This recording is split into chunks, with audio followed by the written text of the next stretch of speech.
जय हिंद जय भारत स्वागतम জানাইছো অনেক নতুন ভিডিও লৈ তো বন্ধুসকল আসাম ফৰেষ্ট বেটালিয়ন 2025 চনৰ নতুন পদ মুকলি হ'বনে নহয় তো বহুতৰে মনত এটা ডাউট আছে যে 2025 চনৰ নতুন বছৰত নতুন পদ মুকলি হ'বনে নহয় তো সিএম ছাৰে কি বুলি ঘোষণা কৰিছে তো সকলোখিনি সবিশেষ আপোনালোকক এই ভিডিওৰ জৰিয়তে দিবলৈ চেষ্টা কৰিম তো ভিডিওটো কোনো স্কিপ নকৰি শেষলৈকে চাই থাকক তেতিয়াহে সকলোখিনি সবিশেষ জানিবলৈ সক্ষম হ'ব আৰু বন্ধুসকল যদিহে মোৰ চেনেল আপোনালোকে প্ৰথমবাৰৰ বাবে ভিজিট কৰি আছে তেনেহলে প্লিজ চেনেলটো সাবস্ক্ৰাইব কৰি লওক আৰু কাষতে থকা বেল আইকনটো প্ৰেছ কৰি দিব যাতে এনে ধৰণৰ জবছৰ আপডেট আপোনালোকে সদায় পাই থাকে তো বন্ধুসকল এইখনে হৈছে আপোনালোকৰ যিখন আপডেট অলপকে লিক হৈ আহিছে ইয়াতে কোৱা হৈছে যে organisation name state level police recruitment board যেটো এছএলপিআৰবি ফালৰ পৰা আপোনালোকৰ ৰিক্ৰুইট কৰা হ'ব আপোনালোকৰ যেটো পোষ্ট হয় লগতে ইয়াতে এপ্লাই কৰিব লাগিব আপোনালোকে অনলাইন যোগেদি আবেদন কৰিব লাগিব লগতে এপ্লিকেশন লাষ্ট ডেট ইয়াতে কোৱা হৈছে ফেব্ৰুৱাৰী বা মাৰ্চ মাহৰ 2025 চনত আপোনালোকৰ এই পদসমূহ মুকলি কৰা হ'ব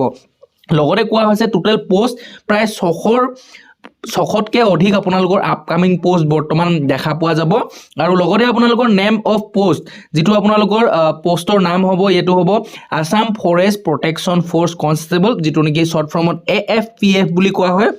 লগতে জব লোকেশন হ'ব অল আসামত আপোনালোকে যিকোনো ঠাইতে আপোনালোকৰ পোষ্টিং হ'ব পাৰে তো ইয়াতে আপোনালোকৰ অফিচিয়েল যেটো ওয়েবসাইট হয় হেতু হৈছে slprb.in তো ইয়াতে আপোনালোকৰ আপডেট আহিব তো এই আপডেটটো সকলোতকৈ আগত পাবৰ কাৰণে চেনেলটো সাবস্ক্ৰাইব কৰি ৰাখিব তেতিয়াহে সকলোতকৈ আগত আপোনালোকে